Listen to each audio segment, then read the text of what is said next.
is the Angel Next Door podcast, where we will talk about all things angel investing, what it is, who does it, how do we find them, what does it mean to invest in an early stage company. If you have ever wondered how you can affect the change you want to see in the world, then tune in to learn more. In this episode, I'm talking with Lisa Gable, a seasoned expert in business turnarounds, former U.S. ambassador, and the renowned author of the book, Turnaround: How to Change Course When Things Are Going South. From her early days in the Reagan White House to her innovative work in Silicon Valley and her current endeavors in AI technology with Six Star Capital, Lisa shares her journey, the recurring challenges she faced, and the solutions that she's pioneered. Get ready to explore the intricacies of leadership, organizational culture, the future of AI, and even a personal touch with Lisa's experience in adoption and international living. This episode is full of wisdom and practical advice that's sure to inspire entrepreneurs and investors alike. Enjoy the show. Well, Lisa, welcome to the show. Thank you so much for coming. Well, thanks for having me. It's so nice to finally meet you. I know. I've been following you on social media for a while. You have so many interesting posts that you put up about everything, especially related to small business, entrepreneurship, AI, so many amazing things. So I'd love for you to just start out, tell our listeners a little bit about your background and what you're working on right now, what you're passionate about. Sure. Well, my background is that I've done turnarounds in business, government, philanthropy. And I really started working in those areas after coming out of the Reagan White House and Defense Department at the end of the Cold War. I was hired by the man who had become the CEO and chairman of the board of Intel, and I was his troubleshooter. So he really taught me how to use manufacturing processes to solve complex problems. And I continued to do so through presidential appointments that I served in as advisors to different presidential administrations, and then also my work in Silicon Valley and with companies across a wide range of areas, and then leading turnarounds myself as the CEO, or in one case, as a U.S. ambassador of one of the largest public-private partnerships that we have in the U.S. government. Wow. Wow. That's a lot. Okay. It's been around a long time. Yeah, no, that's incredible. So tell us a little bit more about when you're talking about turnarounds and solving these complex problems, what are some of the factors that you kept seeing over and over again, even that led you to write your book? So I'd love to hear a little more about that. Yeah, I identified a number of different factors that I've seen in every turnaround. And again, I've done them in business, government, and philanthropy. And one of the biggest issues that I have always come across is that of hubris, which is that people put their own self interest above the interest of the organization. And I think we see that in business many times. We see it in government quite a bit. And we unfortunately also see it within the nonprofit sector. And so hubris is that one element where someone has stretched the organization to such a point, possibly not as focused on what is good for the organization, but instead what may benefit them for their short or long-term goals. And so that's really one. The other is sometimes organizations outlive their time. They just do. And so it is natural, we're seeing it even more and more quickly today, that organizations may have been a wonderful organization at a given point in time, perhaps in the area of patient advocacy or even in a particular product area. But unless they were able to grow within where the world was going, they may have topped out on their success. And guess what? It's actually okay to shut something down. It's okay to say now is the time for us to merge with someone else. It is perfectly fine to seek out that joint venture that will enable the organization to reach the higher level of performance. And I think one of the third item that I may say is identifying the underlying cause of the disease. And that's a term that we use in the biopharma space, but it really applies to business and government also, which is that we walk into a situation with a series of assumptions. We think things are going badly because of things that we may be seeing. But the reality is that organization may have gotten off course a long time ago. And so what I suggest to people is go and actually pull out the original charter. What was the organization supposed to do? Why did you start this business? What problem are you trying to solve? And how are you really spending your time, your resources, and your money right now? Yeah, I love that you're saying that because I've talked to so many entrepreneurs, especially in the last 2 years. We have seen a terrible shift in the funding just not being there for entrepreneurs. Many of these small companies have had to do down rounds or extensions of rounds, even though they're hitting milestones and moving forward. But sometimes it does require that they either pivot or maybe even shut down a part of the organization, if not the whole organization together. So maybe talk a little bit about like, how can you get the team to rally around that and think that, hey, whatever we're going to do moving forward now is the right thing to do? Well, like I said, one of the things I do is I tell people to go back and actually look, literally look at the original documents. Why did you start this organization in the first place? And then look at where you want the world to be. And we all have this phrase, wave your magic wand. If you could wave your magic wand and people were interacting with the product or service that you're providing them in a future world, what would that look like? And then I recommend to people that they go and they audit the past, right? What are they currently spending their time on? Rank and rate how they're spending their time and stop spending their time on the things that don't help you accomplish the primary objective. What I find most interesting is even going back to organizations that may be very old, is that they start for a particular reason. And that reason, even though the way in which it manifests itself may change, the reality is that the core element of what motivated them may still exist in a future world.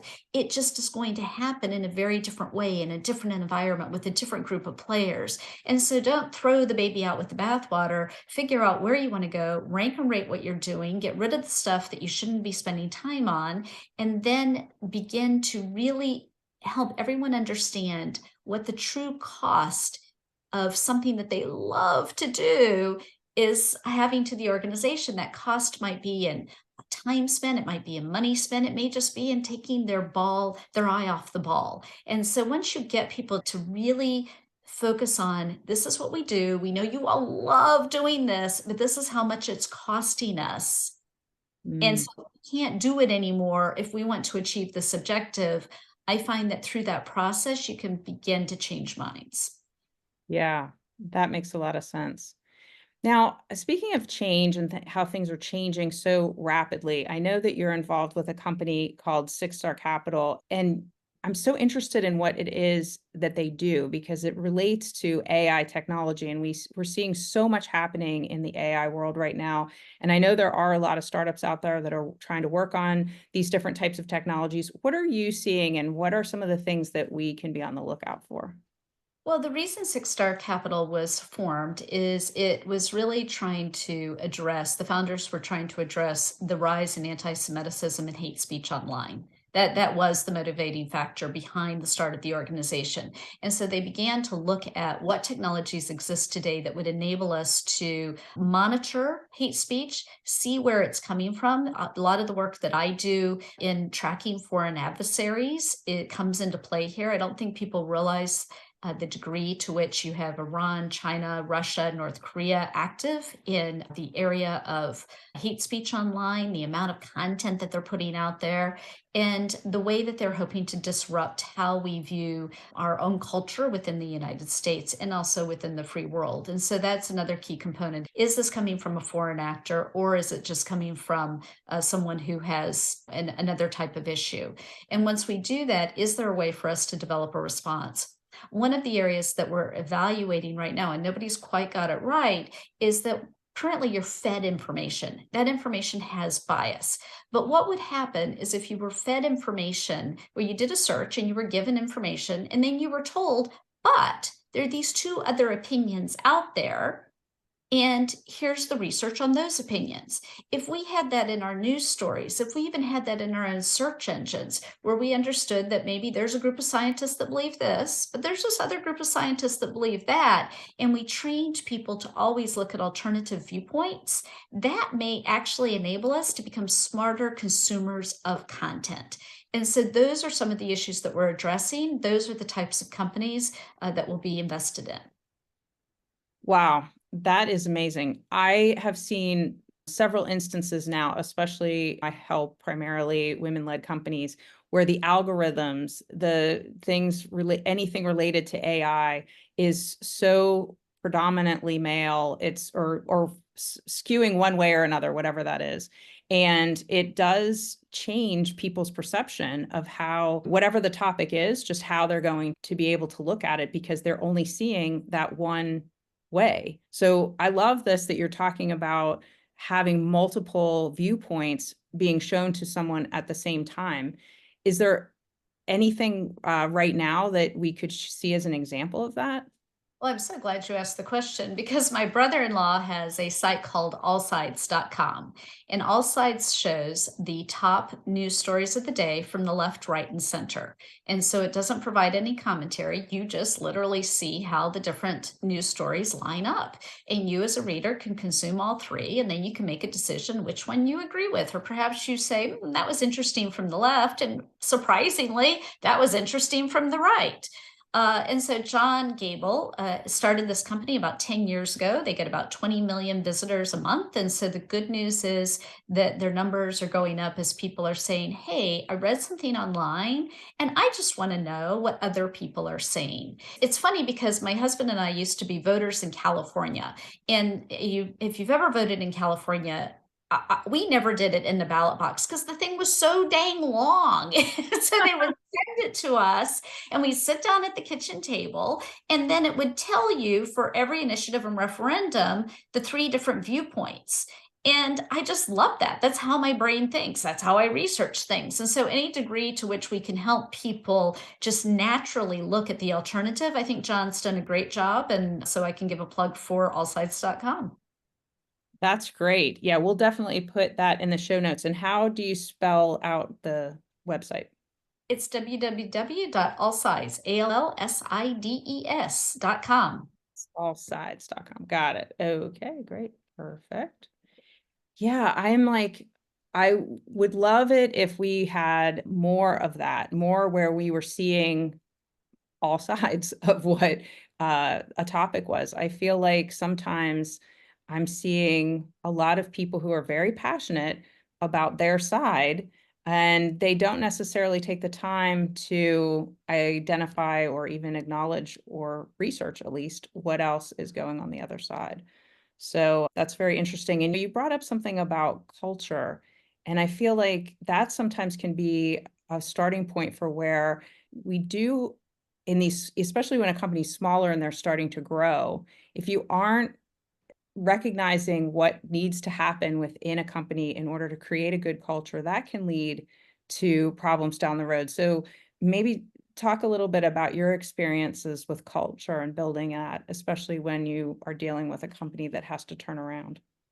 It's the hardest thing. I'm going to be very honest with you because what you have to do is you have to find people that are willing to stick with you. And I am always very direct with everybody when I take an organization over. I was taught you walk in the first day and you say, This is the problem I've been handed. This is where the organization is financially. These are the challenges that we're seeing. There will likely be a downsizing that will happen. And so some of you may decide that you love the new direction and we would love to have you on board.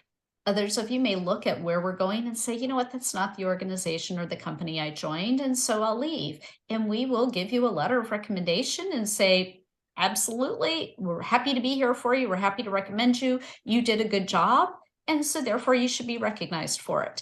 And then other people will struggle going through the process. And that's just the reality of the way it is. And so the question is, do you have to change the culture, or is it a matter of maximizing one element of the culture that's going to make that organization more successful and able to lead into the future? And it is the hardest part of a turnaround because sometimes you have to go through changes so rapidly to keep the organization alive that culture does take the biggest hit. And it may be the person who comes after me who is the one that actually stabilizes the organization as a cultural element and begins to build that fusion. That's not the job I've had. I, on the other hand, just want to be very transparent. I want to make sure that there's always an open door and that people can say exactly how they feel. And the reality is, I don't blame the existing employees for the problem the organization has. I just don't. Because again, as I pointed out earlier, if there's an underlying cause to the problem, that underlying cause may have actually started shaking the foundations of the organization 10 years ago. I had one organization that I never felt was designed properly. It should just never have happened, but it did. And so then we had to adjust to that. And a lot of people got burned by it. And so I had great sympathy for anybody. And I wrote letters of recommendation for every single person and actually helped them find jobs because I knew how uncomfortable the process was. Yeah. Wow. You bring up a good point about being direct and being open about what's going on. I think sometimes that culture, if there are problems, it can start to spiral downward because you're having people talking like, oh my gosh, we don't know what's going on. We're not getting a lot of transparency from the management. Now, what do we do? And the smaller the company is, the harder that is to even sometimes control because now you've got almost an us against them. And if it starts in a small way, it's just going to keep growing into something worse. So I love your thoughts there on just being open, being transparent, and being direct with the people in your company for sure. It's important. And the other thing I do is I do use a lot of executive coaches, ones that are skilled in this area to really help pull together people and ensure that they are not struggling or that they have a mechanism for improving how they all work together during the difficult times. I find executive coaches to be truly a huge benefit. Yeah.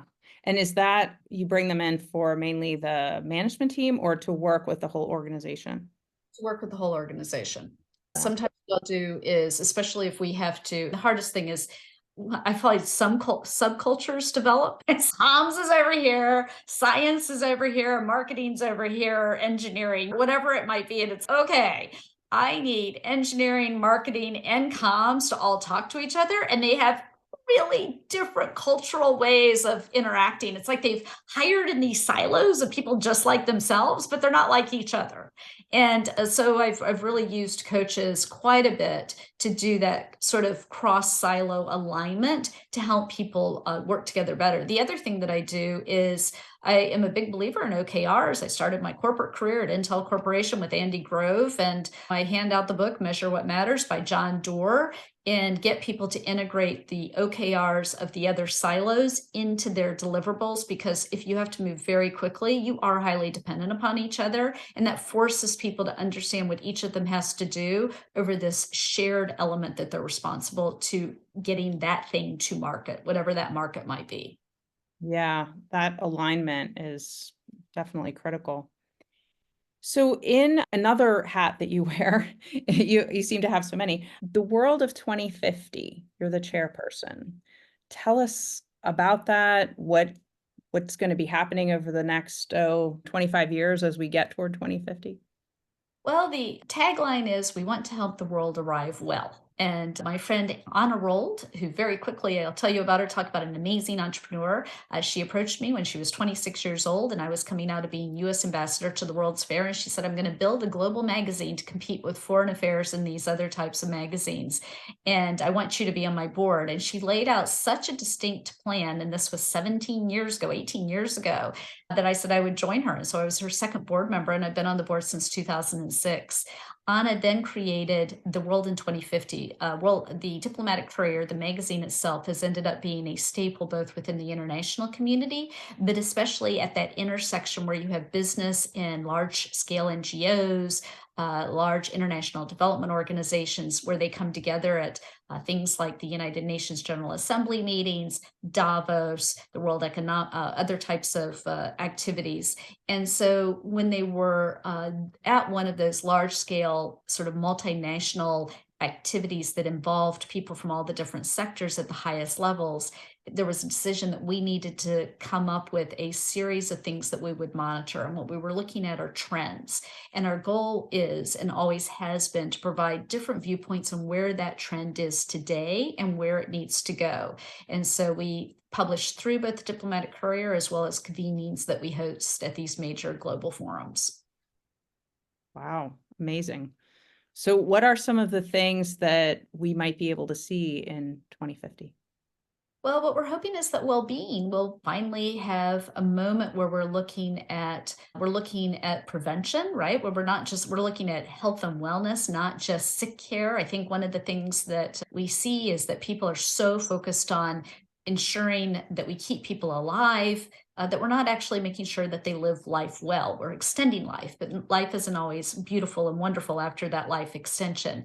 The other is that there's so many things, and it started really during the Michelle Obama era, where you started more of an attention to health and wellness, and trying to prevent chronic diseases, right? Prevent obesity from developing further. And so I believe the other element of this is to the degree to which we can prevent a disease from happening. And finally, there is, as we're all excited, and if it will work out the way we hope it will, is where will AI be able to do some level of prediction that will enable us to see a disease developing at such an early stage, or at least giving us red flags for that, that we will actually be able to get support for the patient and ensure that they are both identified and taken care of before the disease fully develops. And that's where I have a strong personal interest in diet related disease, because I believe that there are factors across consumer health, behavioral health, and clinical that if we had combined ways of looking at information, that we may actually see the signals before the patient becomes very ill.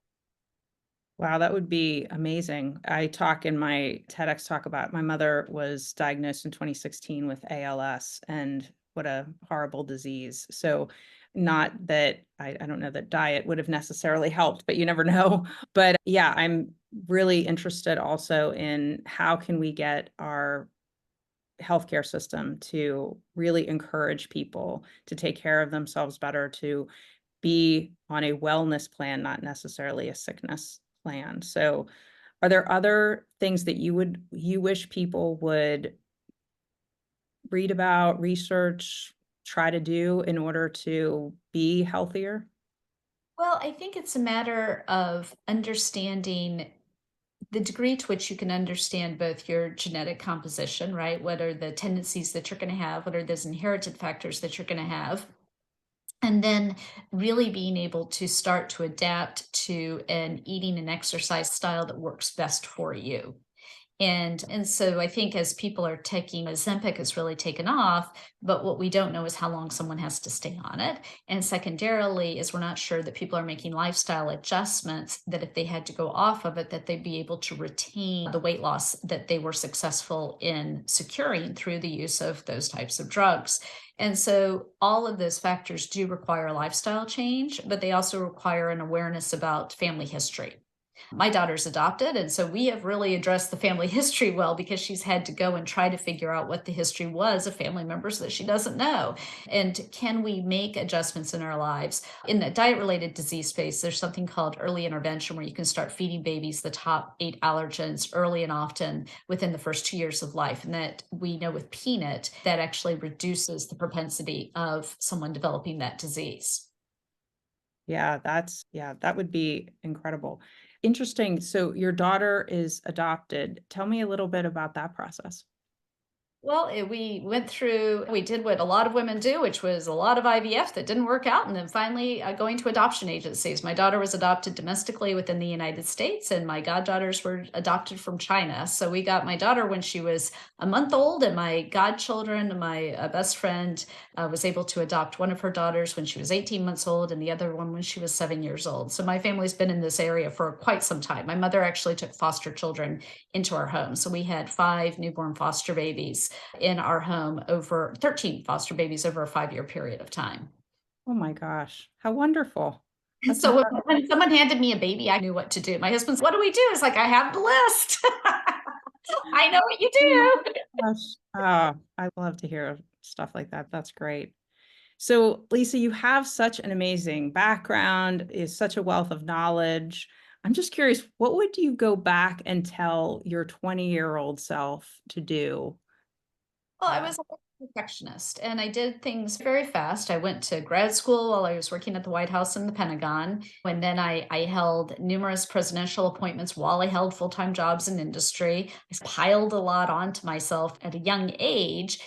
It ended up being beneficial to me. But at the same time, one thing I do tell a lot of young people is you don't have to do what I did. You have a very long life, and there are many things that you can do in that life. The number one is to enjoy yourself. And I was just very fortunate that I had mentors who took me down multiple different paths, that I found what was a core characteristic that made me unique and allowed me to have these opportunities. But finding that unique specialness of what you do differently than other people, and then also recognizing there are no limitations. I'll be doing a post in a few weeks about when I moved to Taiwan after being in the White House. Don't ask me, but I did, and it was during when Taiwan didn't have a lot of industry in it. It was a rising tiger. It wasn't actually a full blown manufacturing center at that point in time, and it was freeing to me, because the fact that I could leave the penultimate of a role in my 20s to go live in a foreign country and pursue a career where I didn't speak the language and there were really very few people like me, and yet I could do it. I've learned I can do anything. You can drop me anywhere and I can be fine. Yeah. Well, you've definitely done some incredible things in your career. I will encourage everyone to go get your book, Turnaround: How to Change Course When Things Are Going South. And definitely people should follow you on LinkedIn. You really do post some very thought-provoking and very interesting content. And that's what attracted me to want to talk to you and find out more about all of the amazing things that you're doing. And we will definitely be keeping track. So thanks so much for coming on the podcast today. Great. Thanks for having me.